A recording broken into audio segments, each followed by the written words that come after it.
Los 10 años de la Revolución de Octubre han sido los únicos en los que el poder no ha estado en las manos de los mismos de siempre.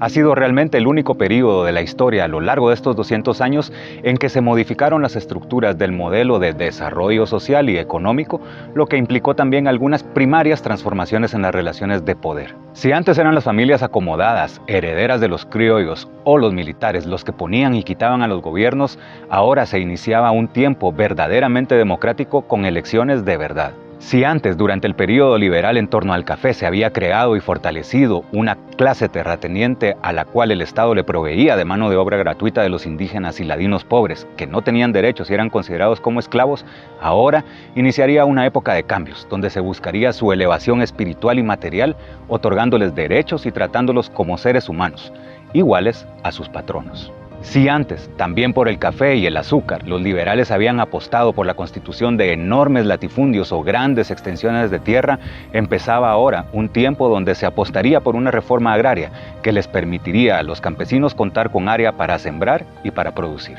Y si antes inversionistas extranjeros alrededor de la United Fruit Company habían logrado adueñarse de los trenes, los puertos, el correo, la energía eléctrica y mucho más, ahora las cosas estaban por cambiar, con un país que buscaría ejercer su soberanía. Pero lograr que la revolución triunfara y que estos cambios pudieran hacerse no fue algo sencillo. Como se recordará, casi entre lágrimas Jorge Ubico dejó el poder el 1 de julio de 1944, casi incrédulo de que el pueblo le pidiera la renuncia después de todo lo que él había hecho por el país. A diferencia de Manuel Estrada Cabrera, Ubico no se atrincheró ni se resistió a dejar el poder. Leyó adecuadamente el momento y dejó el mando en un triunvirato de militares que prácticamente él mismo escogió. Apenas pudo utilizar unos meses el palacio que por tantos años vio construir, casi al mismo tiempo en que se desarrollaba su gestión. Y es que hay que recordar que el guacamolón, como lo bautizaron los guatemaltecos por aquellos tiempos debido a su característico color verde y a su enorme tamaño, contrastante con la pobreza del país, por cierto, se empezó a construir en 1929 y se terminó hasta noviembre de 1943, o sea, unos 8 meses antes de que Ubico dejara el poder. Un palacio, por cierto, lleno de detalles alrededor de su megalomanía o egolatría, como sus huellas digitales labradas en el bronce de las chapas de las puertas o la constante repetición del número 5 en ventanas, arcos o columnas, evocando las 5 letras de su apellido, Ubico. Pero aunque el dictador se hubiera retirado del poder, eso no significaba que los militares estuvieran dispuestos a dejar el mando. La esperanza de Ubico de que los militares permanecieran en el cargo se fue convirtiendo en el plan de quienes integraron el triunvirato, en particular de quien lo presidía Federico Ponce Báides. Vale la pena recordar que hasta ese momento, salvo Estrada Cabrera, casi todos los presidentes anteriores habían sido militares, desde Rafael Carrera hasta Miguel García Granados, Justo Rufino Barrios, José María Reina Barrios, Manuel Lisandro Arias, José María Orellana, Lázaro Chacón y Jorge Ubico, por lo que para los militares era muy natural que uno de ellos fuera el que mandara. Pero los civiles tenían otros planes. Animados por haber sacado del poder al dictador,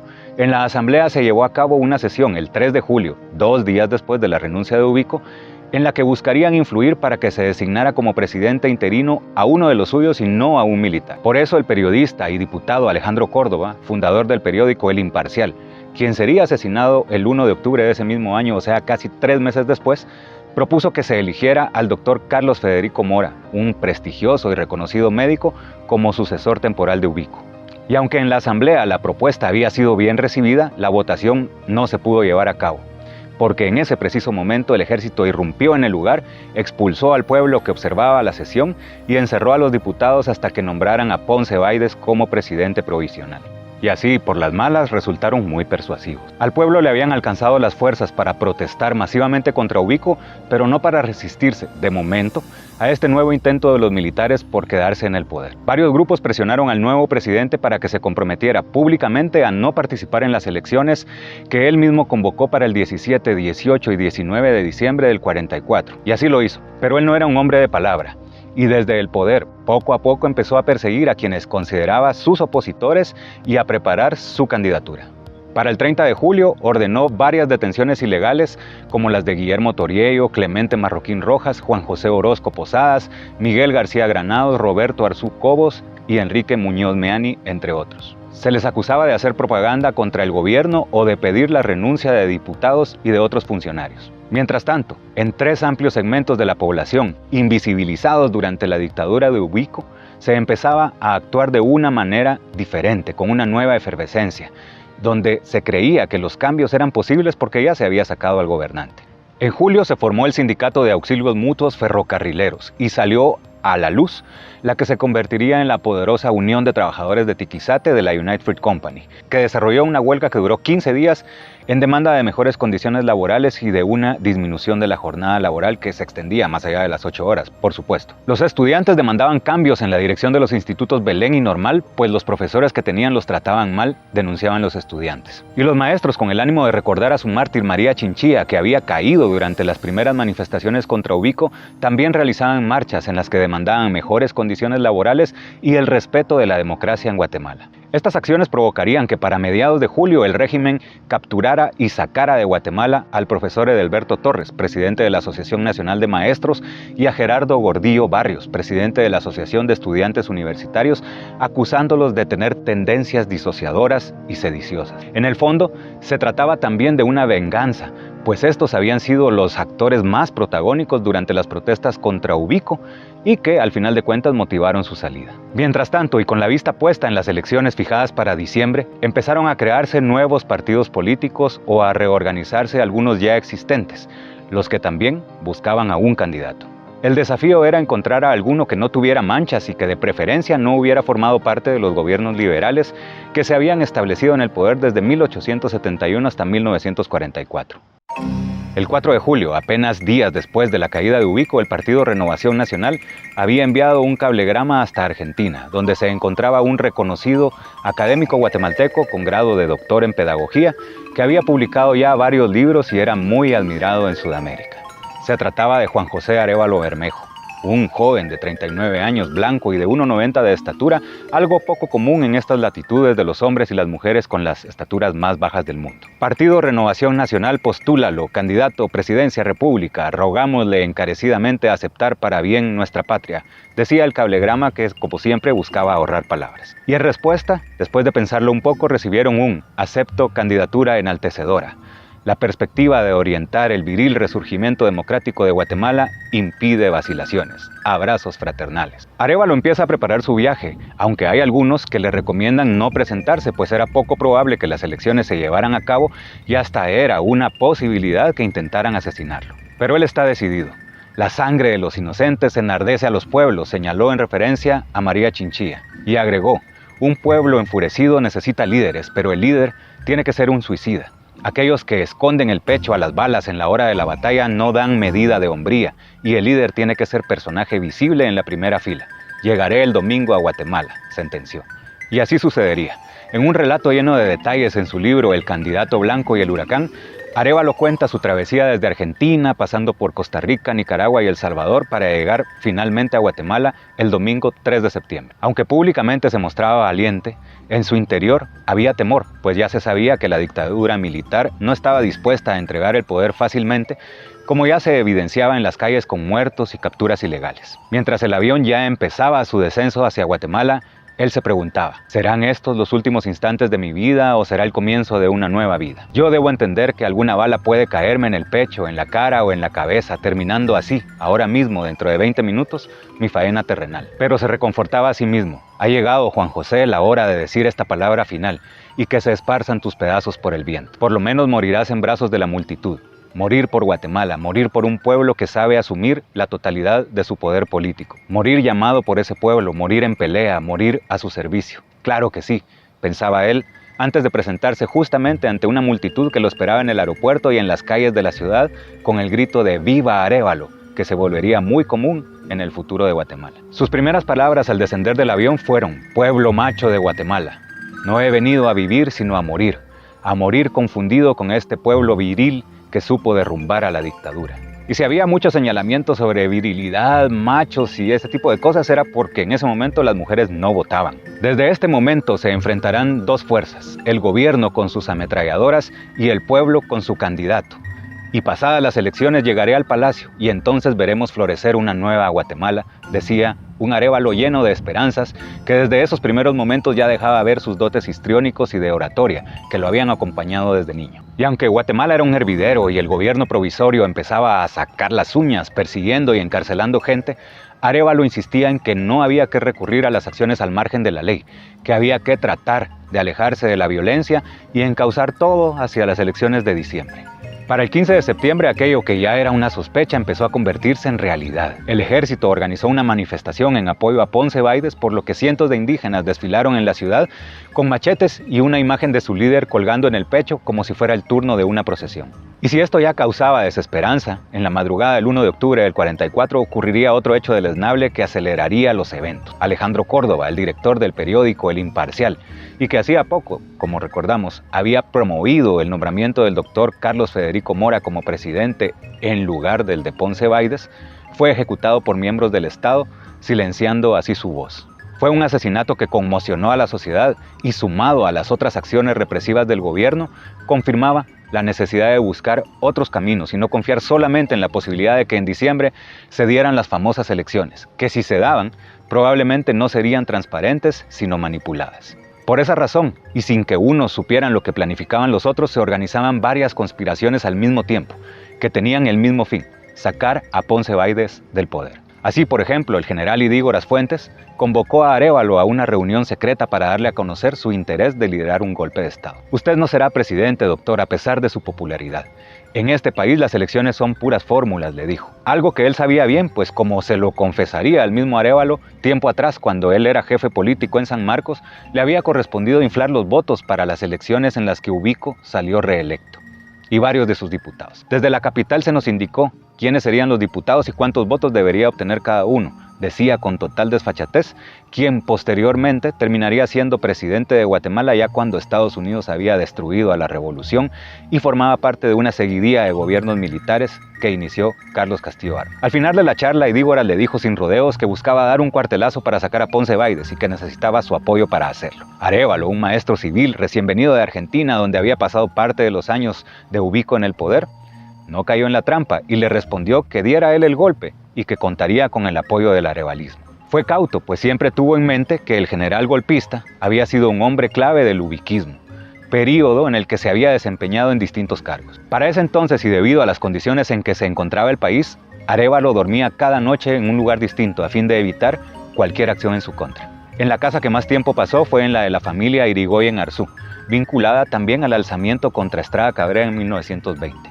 Vivían en la avenida Simeón Cañas y por los barrancos que colindaban con la residencia era factible escapar ante cualquier eventualidad. Fue en ese lugar donde conoció a Jorge y a Leonel Toriello, otros de los conspiradores contra Ponce Baides, pero más conectados con familias de renombre, empresarios, intelectuales, estudiantes universitarios, maestros y hasta con militares. Fueron ellos y sus contactos uno de los factores clave para que los hechos que estaban por venir tuvieran lugar. Toriello también conocía a Jacobo Arbenz Guzmán, quien tras la invasión del ejército a la asamblea para designar a Ponce Baides como presidente, había pedido su baja de las Fuerzas Armadas y se encontraba en El Salvador, de donde era su esposa María Villanova. Y aunque Arévalo supo que desde ahí se fraguaba otra conspiración contra el gobierno militar, no fue informado acerca de los detalles. Mientras tanto, también entre sus seguidores existía conciencia de que algo debía hacerse para frenar la represión del gobierno en contra de estudiantes, maestros, sindicalistas, periodistas e intelectuales. Por esa razón, y ya casi sin caminos, los arevalistas se organizaron para tomar el poder,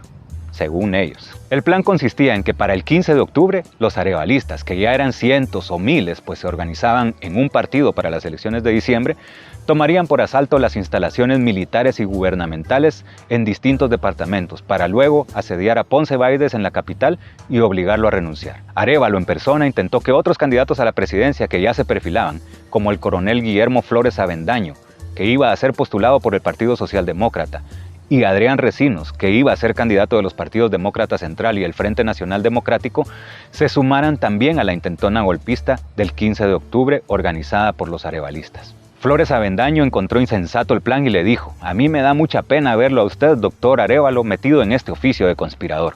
Usted no conoce a los guatemaltecos, son cobardes y a la primera de tiros se meten bajo las camas». El segundo le dijo que al día siguiente tenían una audiencia con Ponce Baides y del resultado de esa reunión dependía si se sumaba o no a la actividad del 15.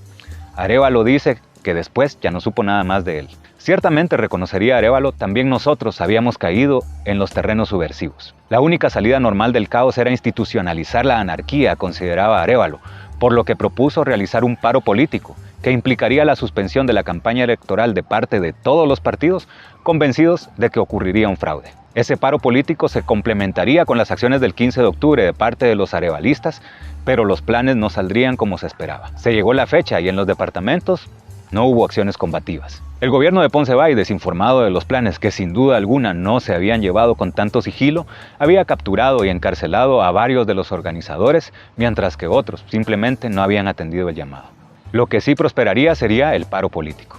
Se redactó e hizo público el manifiesto del Frente Unido de Partidos Políticos y Asociaciones Políticas, en el cual daban por cancelada la lucha electoral y recomendaban suspender la campaña de propaganda que de tan buena fe y con tanto fervor patriótico había iniciado. Al respecto, Arévalo decía: yo vine a Guatemala a cumplir con una faena cívico-política y me entregué a ella con pasión hasta caer, por la fuerza misma de los hechos, en el papel de conspirador. Algo que ya tenía bien claro el gobierno, que sin decirlo públicamente le había colocado precio a su cabeza, 25,000 quetzales, que en aquella época era un montón de dinero. Y además le informaron a Arévalo también se preparaba una acción judicial en su contra por sedicioso, razón por la cual prefirió refugiarse en la Embajada de México. En esa residencia estaba cuando la noche del 19 y madrugada del 20 tendría lugar otra conspiración de la que él no estaba enterado, pero Jorge y Leonel Toriello sí. Esta vez dentro del ejército, en particular desde una instalación clave, lo que la haría tan efectiva para derrocar al aprendiz del dictador. Un capítulo de la historia que, por cierto, dejaría claro que sin parte de las Fuerzas Armadas del lado de los intereses del pueblo, era muy difícil, si no imposible, que los cambios ocurrieran. En Guatemala había 3 instalaciones militares importantes en ese momento: el fuerte de Matamoros, al final de la zona 1, el castillo de San José, donde ahora está el Teatro Nacional, y la Guardia de Honor, al inicio de la Avenida Reforma. Desde estas instalaciones se defendía el régimen, por supuesto. Pero en las entrañas de la Guardia de Honor, en particular en la unidad de tanques, se preparaba una acción militar para hacerse con el control del lugar y del armamento que en el mismo se encontraba. La misma era coordinada por el instructor y mayor Carlos Aldana Sandoval y por el mayor Francisco Javier Arana, quien desempeñaría un papel clave en la historia que estaba por venir. Era un armamento que casualmente había sido recibido hace poco, que era muy moderno, que estaba en excelentes condiciones y que todavía no había sido ni siquiera distribuido a las otras instalaciones militares. Pero como ya puede uno imaginarse, el ambiente nacional era contrario a Ponce Baides y este estaba consciente de la posibilidad de que movimientos armados ocurrieran en su contra. Por esa razón, el 19 de octubre había ordenado que el material de guerra que estaba en la Guardia de Honor se dividiera en partes iguales y se trasladara a las otras bases militares importantes. Pero Arana, según lo narra el general Héctor Alejandro Gramajo en su libro Alrededor de la bandera, sabía que no podía iniciar el levantamiento militar sin contar con una superioridad en cuanto a las armas. Por esa razón y con una audaz acción envió el armamento solicitado, pero incompleto, faltándole algunas municiones, aceites o piezas clave para que funcionaran. Y es así como en la noche del 19 de octubre un grupo de oficiales ya apalabrados se acuesta a dormir con las botas puestas en la Guardia de Honor. A eso de las 11 de la noche intentarían capturar al jefe de esa instalación militar, Francisco Corado, quien además era hermano del ministro de la Defensa.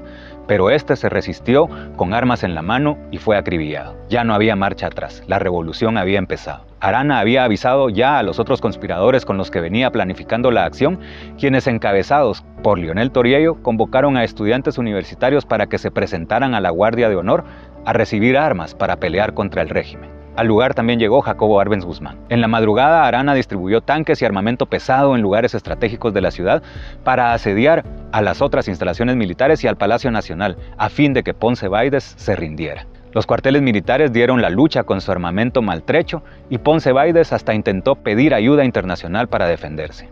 En su libro Guatemala, Historia Silenciada, Carlos Sabino recoge el testimonio de Carlos Simmons, que trabajaba como telegrafista en la única compañía que prestaba ese servicio en Guatemala y que era propiedad también de la United Fruit Company. A eso de las 7 de la mañana sonó el teléfono y era el secretario general de la presidencia de Ponce pidiendo que se enviaran unos radiogramas urgentes que estaban por llegar con un mensajero, relataría Simmons.